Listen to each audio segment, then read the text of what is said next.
Hello and welcome, one and all, to my Pokemon Trading Card Game show, Profit. This is a bi-weekly show geared to all Pokemon fans alike. Whether you're young, whether you're old, whether you're really old, whether you're great, whether you suck, whether you really suck, there's bound to be something in here for you.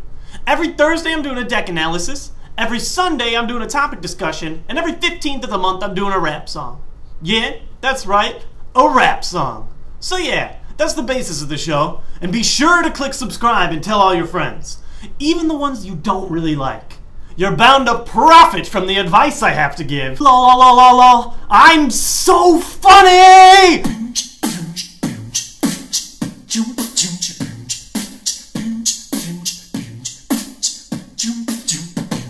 You're Reggie Rocket with my nonsense and hopeless poking projects. You won't stop till you're about to the top with all the hot tips. Hit with the metagame train, the reigning top kids at the top of his game, and you can't hit on top this. You want the best tricks? I suggest you profit. You want a mess split? I suggest you profit. Once we started rolling, you know you can't stop it. Let's go and get some lessons from J Profit. Yeah.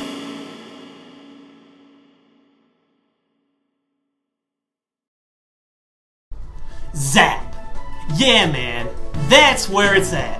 The year's 1999, over a decade ago. Pokemon sweeping the nation harder than Beanie Babies, and if you haven't opened a pack of Pokemon cards, you really haven't lived yet. Yeah, I remember prices for individual packs were so inflated, they were almost $10. Outrageous! You got 11 cards for $10. Well, when me and my bro bought our first pack, we were so poor we had to split a single pack of cards. He got to keep the rare, and it was Mewtwo.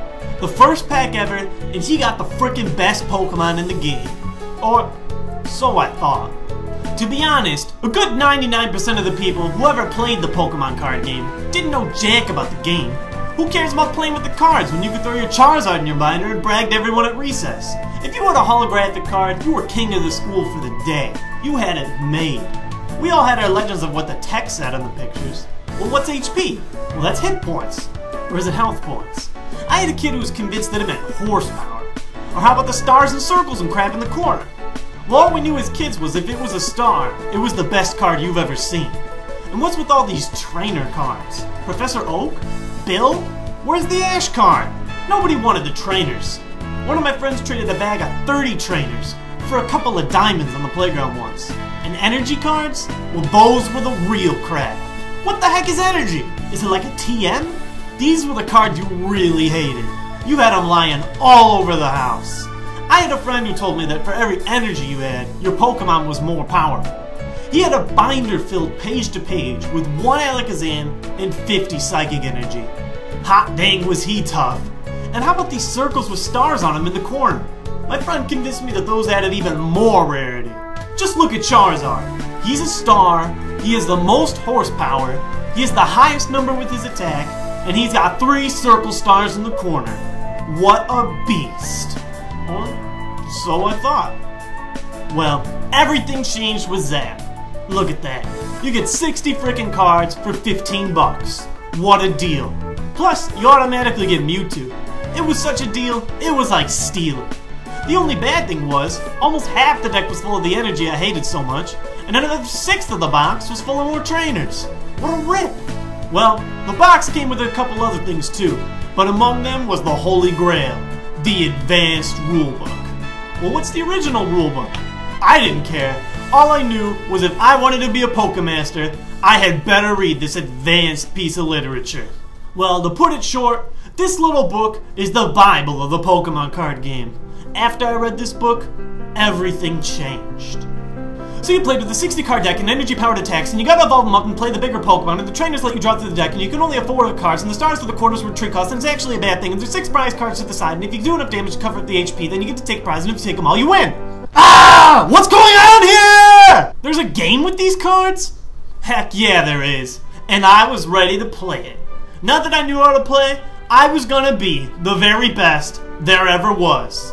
And in being the best, I learned one simple thing. The starter deck sucks. Look at this nonsense. The only good things you get out of this were the things I used to hate. There's actually good trainers in here. The Pokemon lines are absurd.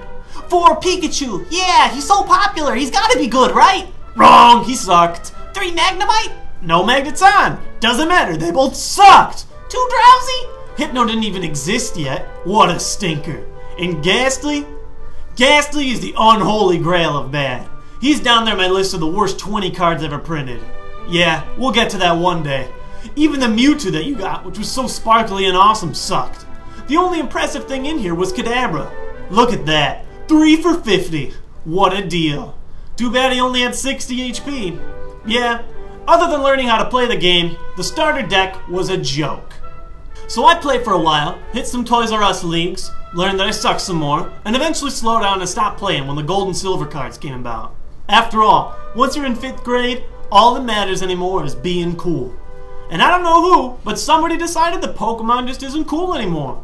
So, almost a decade